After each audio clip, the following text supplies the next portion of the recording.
Jacob stayed in the land where his father had stayed, the land of Canaan. This is the account of Jacob's family line. Joseph, a young man of 17, was tending the flocks with his brothers, the sons of Bilhah and the sons of Zilpah, his father's wives, and he brought their father a bad report about them. Now Israel loved Joseph more than any of his other sons, because he had been born to him in his old age, and he made an ornate robe for him. When his brothers saw that their father loved him more than any of them, they hated him and could not speak a kind word to him.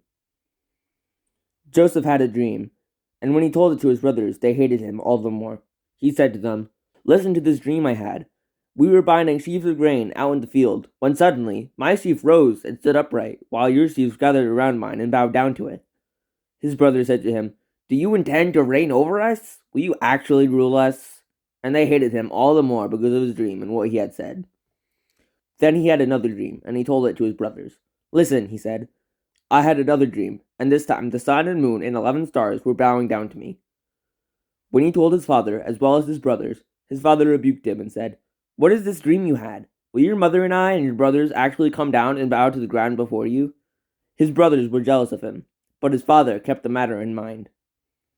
Now his brothers had gone to graze their father's flocks near Shechem, and Israel said to Joseph, "As you know, your brothers are grazing the flocks near Shechem. Come, I am going to send you to them." "Very well," he replied.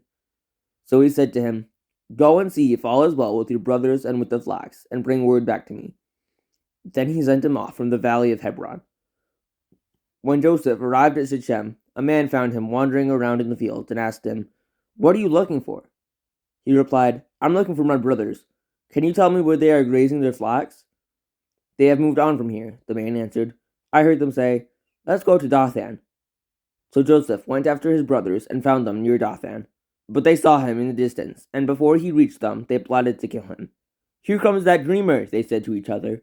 "Come now, let's kill him and throw him into one of these cisterns and say that a ferocious animal devoured him. Then we'll see what comes of his dreams." When Reuben heard this, he tried to rescue him from their hands. "Let's not take his life," he said. "Don't shed any blood. Throw him into this cistern here in the wilderness, but don't lay a hand on him."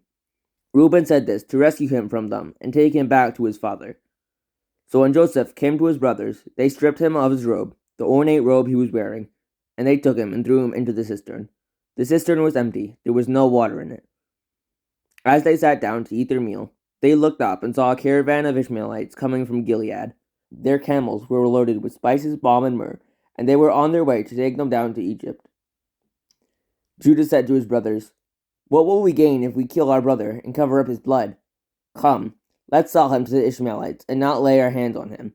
After all, he is our brother, our own flesh and blood." His brothers agreed.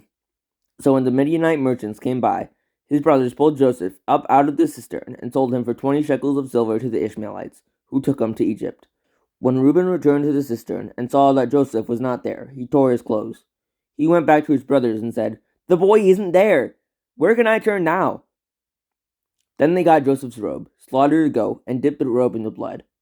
They took the ornate robe back to their father and said, "We found this. Examine it to see whether it is your son's robe."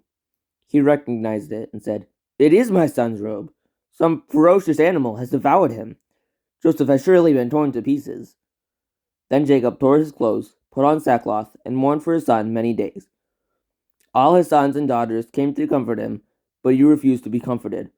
"No," he said, "I will continue to mourn until I join my son in the grave." So his father wept for him. Meanwhile, the Midianites sold Joseph in Egypt to Potiphar, one of Pharaoh's officials, the captain of the guard.